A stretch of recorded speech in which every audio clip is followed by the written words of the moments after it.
ॻाल्हि कंदासीं ॿ सिंध जा बहितरीन फ़नकार उन्हनि जे विच में छाजे लाइ जेको आहे सो अणविदड़ थी ऐं छो जेको आहे सो ॿधायो हिकु ॿियनि ऐं एतिरे क़दुरु मामिलो वञी पुॻो। दोस्तो हिकिड़ो आहे मुनवर मौलाई ऐं ॿियो आहे जोगी जलाल। दोस्तो इन्हनि ॿिन्हिनि जे विच में तमामु घणी जेको आहे सो ॻाल्हि हिकिड़ी वायरल पई थी सोशल मीडिया ते त जोगी जलाल मुनवर खे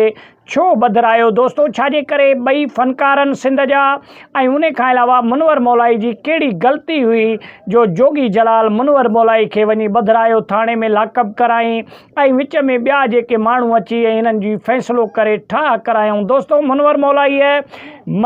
जेको आहे सो जोगी जलाल जो हिकिड़ो कलाम कापी कयो हुयो त पोइ इन जे करे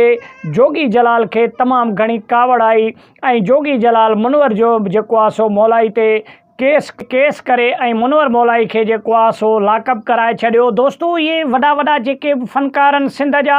उहे त इन्हनि ॻाल्हियुनि खे दरगुज़र करे छॾींदा आहिनि, लेकिन हिन वक़्तु 2025 में जेके नंढा नंढा फ़नकार हिन वक़्तु नवां जेके अचनि पिया, हालांकि जोगी जलाल बि हिकु पाए जो फ़नकार ऐं सुठो फ़नकार आहे सिंध जो ऐं मुनवर मौलाई जो बि सुठो नालो आहे हिन वक़्तु, लेकिन छाजे करे जेको आहे सो जोगी जलाल मुनवर मौलाई खे छा वाकई इन कलाम जे कापीअ जे करे ॿधायो या ॿियो को मामिलो हुयो। दोस्तो जेके वॾा फ़नकार हुया जीअं जलाल चांडियो थियो, उर्स चांडियो थियो या ॿिया फ़नकार उहे तिन्हनि ॻाल्हियुनि खे दरगुज़र करे छॾींदा हुया, लेकिन हिन वक़्तु जेके असांजा फ़नकार नवां आया आहिनि इहे माना जेको आहे सो थोरी बि ॻाल्हि ॿियो केरु करे थो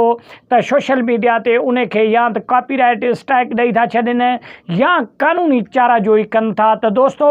इहो अॼोको वीडियो हुयो जेको मुनवर मौलाई ऐं जेको आहे सो जोगी जलाल जे बारे में हुयो त इन जो राय तव्हां लाज़मी ॾींदो कमेंट सेक्शन में। छा वाकई मुनवर मौलाई खे जलाल जोगीअ कलाम कापी करण ते ॿधायो या को ॿियो मामिलो हुयो? त वॾी महिरबानी, मिलंदासीं के नेक्स्ट वीडियो में, तेसिताईं ॾींदा इजाज़त।